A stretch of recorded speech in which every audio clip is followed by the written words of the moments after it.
thank you again for doing this. Appreciate it. Our podcast is about your journey in music. I love what you just did. That was amazing. Yeah, I just took a journey. It was you asked one question, and that was the state of affairs of the music during quarantine.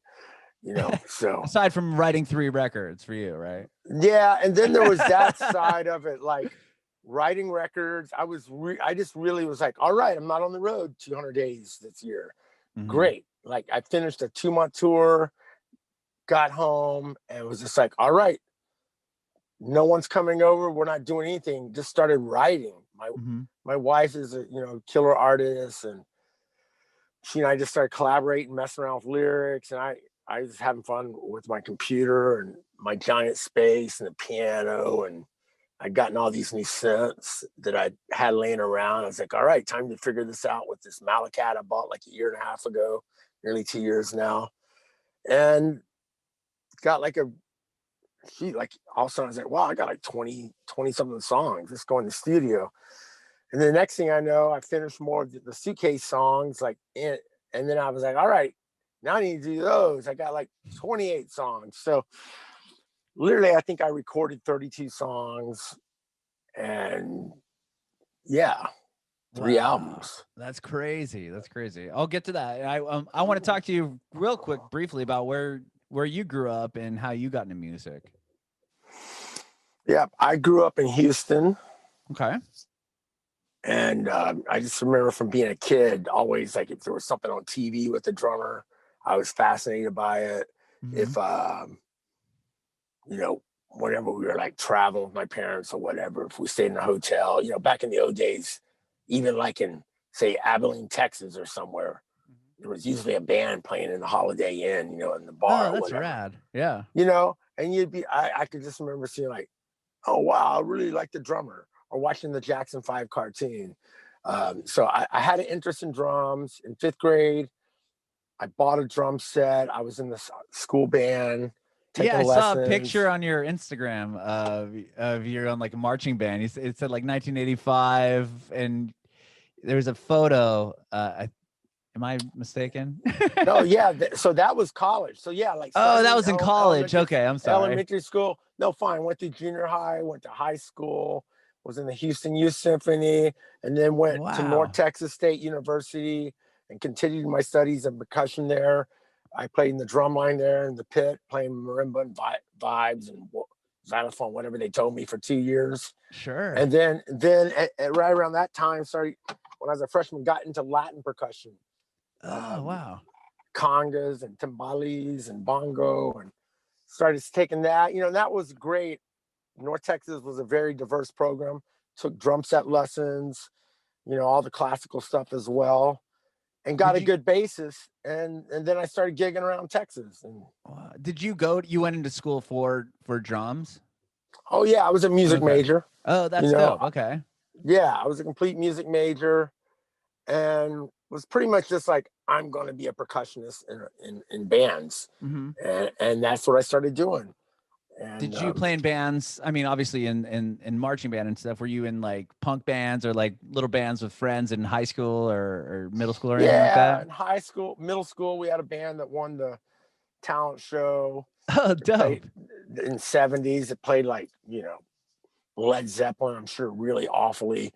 And I remember we played American Band. I was rocking the cowbell, and other songs I can't remember. That was back in the 70s.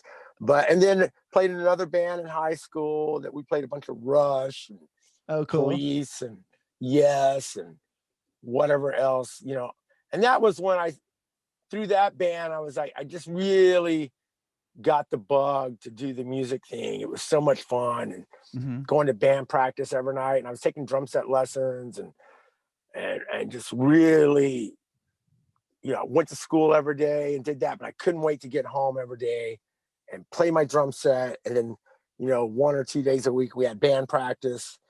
And then when I went up to North Texas, besides marching band, they had a great jazz program. I was in the jazz bands. I was in, they had like this all synthesizer ensemble I played percussion in. They played like funk covers and whatnot, Herbie Hancock songs. And so, got a little taste of everything, then started playing in like some rock bands, and you know, some stuff that was sort of punky when I was in Denton. Then we had this band called Tin Hands that Matt Chamberlain and I started with Gary Mueller and Paul Slavens and Steve Brand, and we got really popular. It was like Frank Zappa meets the Talking Heads. Oh, cool. Meets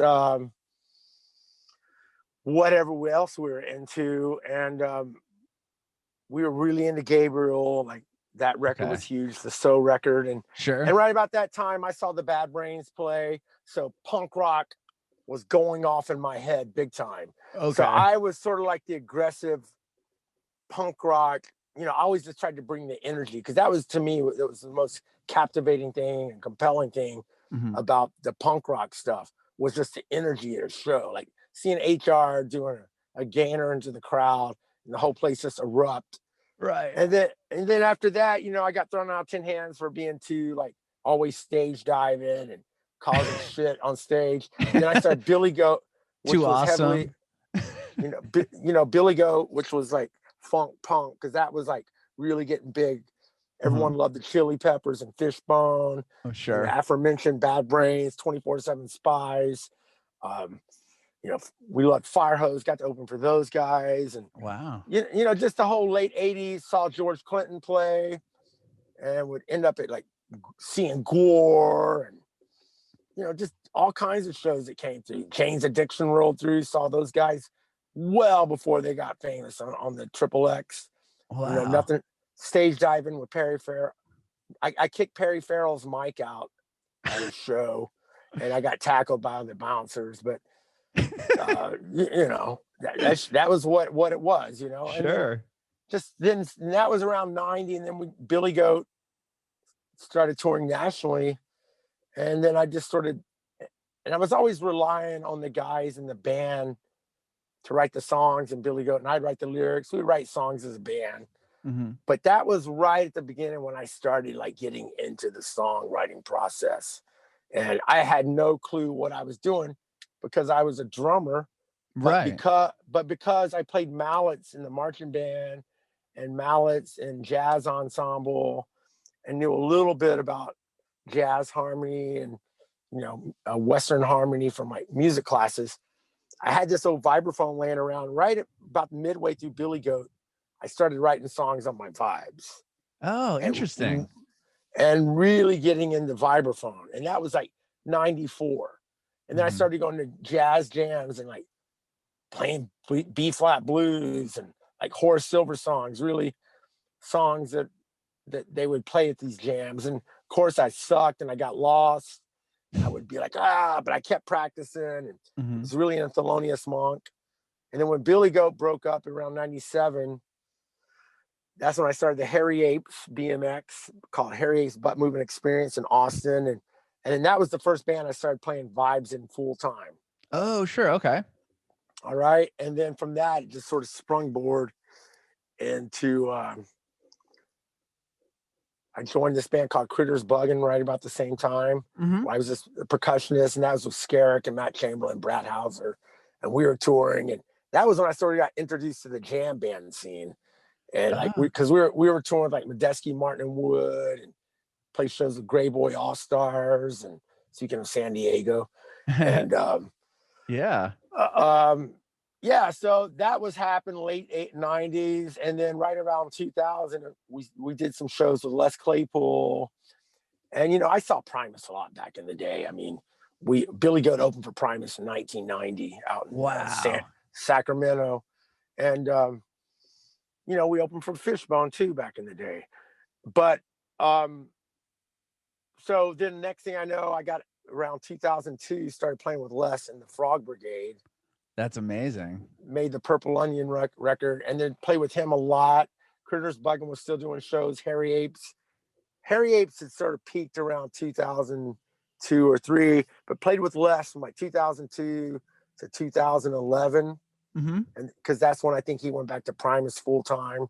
And then, you know, started right around in the middle of that stuff with Les, was starting to play with Ani DiFranco, because I lived in New Orleans then, and I met her. She was married to a good friend of mine, and I ended up playing percussion for her. So I was really busy jumping between my stuff, Les's stuff, and her stuff, and Ani, and then she went a different direction. And I started I had Mike Dillon's Go-Go Jungle in there. That was about 2000. That was after the Harry Eights broke up, 2006 to like 2010 sort of time frame. Then started in this band called the Dead Kenny G's, which was like straight up punk.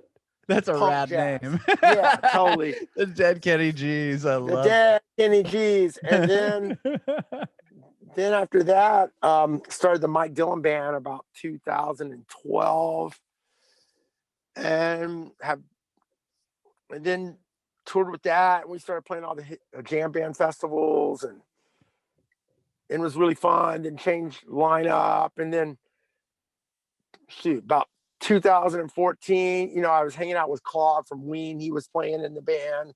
Oh wow, that's rad. And then Les called me and was like, "Hey, I'm gonna do a Primus tour for the Fungi and the Chocolate Ensemble." Wow. Wait, Primus and the Fungi Ensemble. It was a cello player, myself on mallets, and we did a whole year with Primus as their auxiliary ensemble. Oh, it was incredible. Oh man. I mean, you know, Primus has always been one of my favorite bands from my generation, and you know, Les has taught me a lot about sonic stuff and just watching him being an amazing band leader.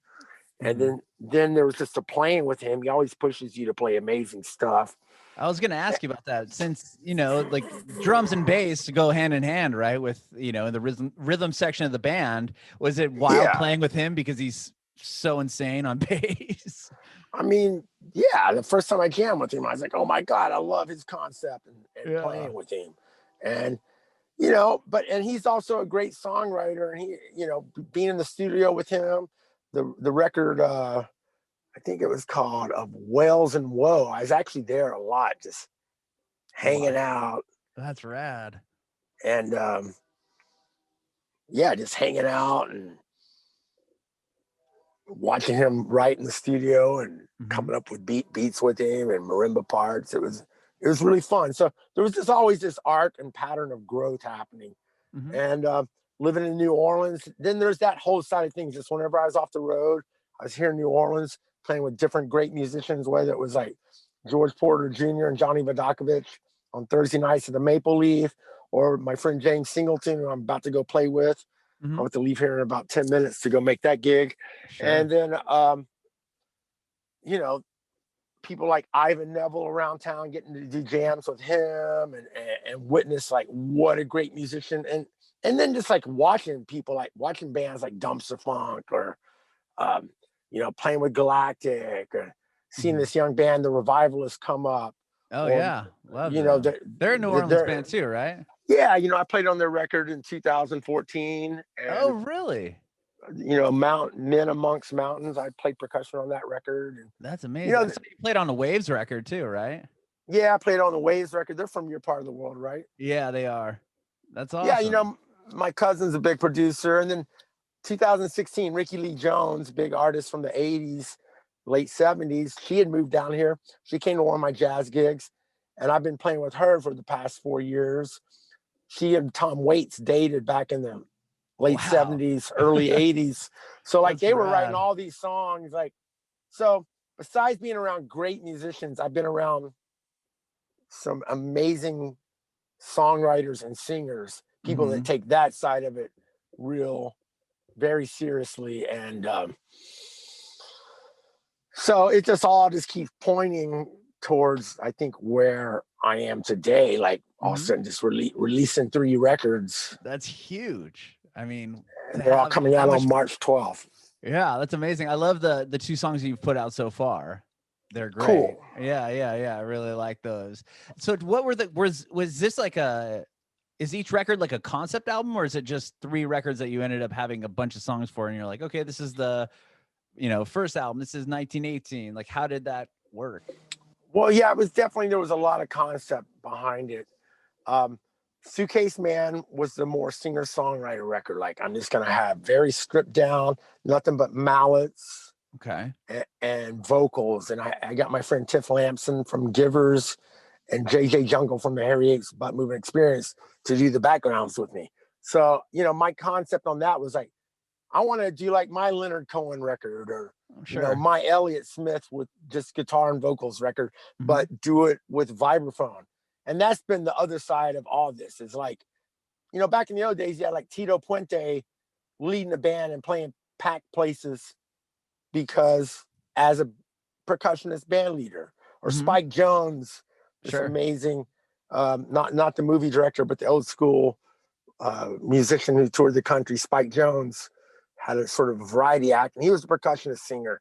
So I'm sort of tapping into that energy and doing all this stuff as a lead vibraphonist, lead mallet percussionist.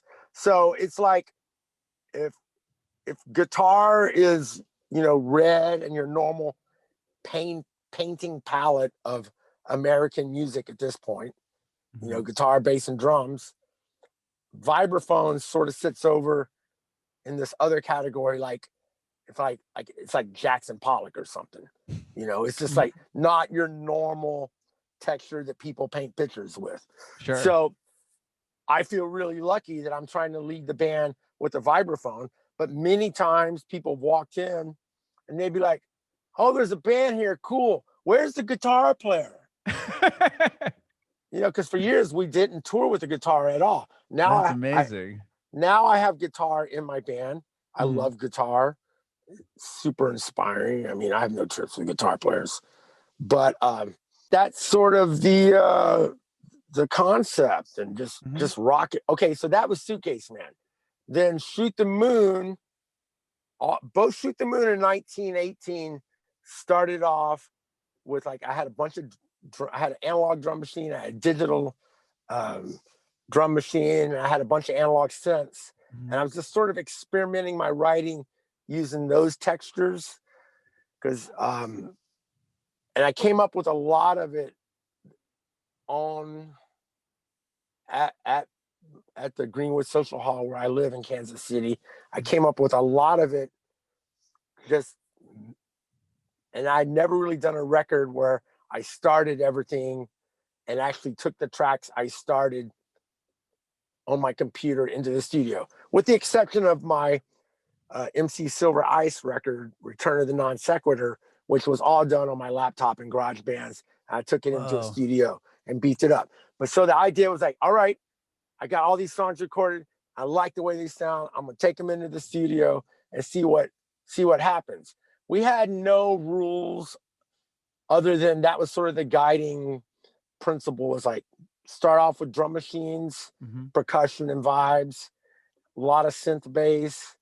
It was almost like an electronic record. Like, I love the way Nine Inch Nails records and some sound, some of them he even has talked about in podcasts and whatnot, that he was like, this record was more like a garage band record, garage rock band, and this one's more like electro. So, and then we started just sending out tracks to all our friends around the country going, and that was happening even before I went into the studio, like my buddy Matt Chamberlain sending some tracks. And I was just like, I got to do this. So yes, the concept was quarantine recording sessions and send it all to my favorite drummers. That was the beginning, and see what they did for that. So like Earl Harvin, who's played with the and Seal, and he lives in Berlin. He played with MC9 for Jesus. He was Billy Goat's drummer. He's on that Sam Smith record that's friggin' huge. He's done all kinds of stuff. Plays with Michelle and Deochello when she's in Europe. He's a bad man, as Stephen A would say. Sent him a bunch of stuff. Matt Chamberlain out in LA, sent him. He gave me 2 tracks. John Paul Gaster from Clutch gave me that song Kool-Aid Man that I think you've heard. Yeah, you just put out. I love it. That we just put out. That's him on drums. And that's cool because that's actually him on one drum set. I'm on one drum set. And then we have this analog drum machine just trying to do like this krautrock beat underneath. And then we mixed it all in. My buddy Robbie Mangano plays this amazing guitar solo on it. So after we got all the drum tracks, my bass player from my band did a lot of bass stuff. And then I started sending it out to guitar players. And then like on that song on Shoot the Moon, the title track, Uh-huh. we literally have like 20 vocalists in the middle choir part. I think we had Wow. like 140 tracks on that song. Whoa, that's crazy. Maxed out the studio's computer. So, you know, and I, you know, usually I was always like, okay, well, I got a week to make a record, then I got to get back on tour. Mhm. So all my records sound like I was making them in a week. And I love that. That's like, I mean, heck, Husker Du made that amazing record of theirs, and I could recorded it, mixed it, and everything in 24 hours. Jeez. So amazing records can be done shortly. But for me, it was really nice to like go into the studio, start working, and we just took our time working on it. Mm-hmm. I'd drive around listening all week before I went back in. And then in the meantime, I'd be like, ooh, I really like that. I'm gonna send that to this guy, that to this guy. And it really was a fun way for me to make a record. Just take my time and then also hear things production wise. We got my buddy Steven Bernstein. He took like a month and a half making his tracks on that tune, Further Adventures and Misadventure. It's like a slide trumpet orchestra. It's beautiful. And then like Nicholas Payton, from the great trumpet player from New Orleans, he graciously did this. I sent him the track, and being known as sort of a weird musician, mm-hmm. I love it when guys send me back stuff that's I think is really weird. Sure. This thing sound like some Ornette Coleman stuff. Oh, rad. So, you know, it was just like there were no rules. And the other side, we were like, let's approach this like David Byrne, Brian Eno, My Life in the Bush of Ghosts. Like, just make a record. There's no rules whatsoever. And let's see what happened. And I just really enjoyed the process immensely. And I'm so grateful that Royal Potato Family Records is putting all three of them out. I guess we just got Suitcase Man back from the manufacturer. So two more records come back and people will be getting their pre-sales that they ordered. That. That's cool. I love how you said we spent some time to make a record, but you spent some time to make 3 records. Yeah, 3 records. That's so awesome. I know you got to get to your show. I have one more question for you, Mike, before I let you go. I want to know if you have any advice for aspiring artists.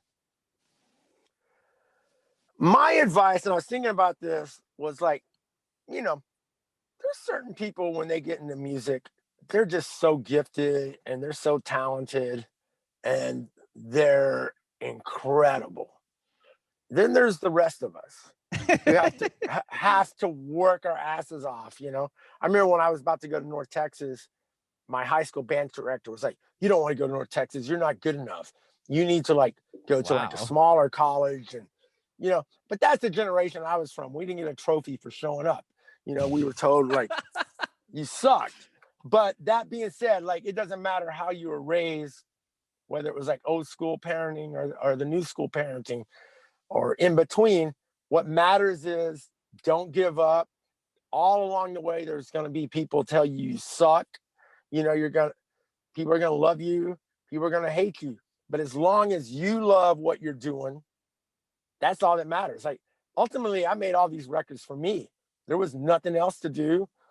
And I'm just trying to become a better songwriter. I mean, I can remember driving around my van going back when I was in my early 20s going, man, these guys are in the band that write the songs. How do they do that? How do you write a song? I want to learn how to write a song. And then it's just like anything else. If you just write a song a day, you're going to get better. That's why, to me, like Mike Watt has been one of my heroes. And, you know, I've read somewhere in an interview back in the 90s, he was like, write a song a day, you'll get better, you know? Mm-hmm. And to me, that was the whole thing about being in a punk rock band. You know, I was never in a straight hardcore punk rock band, but to me, like the Minutemen or Firehose, like all those old SST bands that were punk rock bands, all sounded different. Like Dead Kennedys sounded different than Sonic Youth, than Firehose, than the Meat Puppets, than Husker Du, you know, everything wasn't homogenized, but there was this spirit of like, just do it. Like, oh, you like this band, start your own band. Like, you would hear the stories. All right, have a good night. Now go start your own band. That was like the old school punk rock. Like everyone started a band. That's yeah, dope. that's totally true. Like I remember going to shows in the 80s. I was the nerdy band guy that somehow ended up at a punk rock show and was just like, wow, this is cool. And wait, that guy said, all right, go start your own band.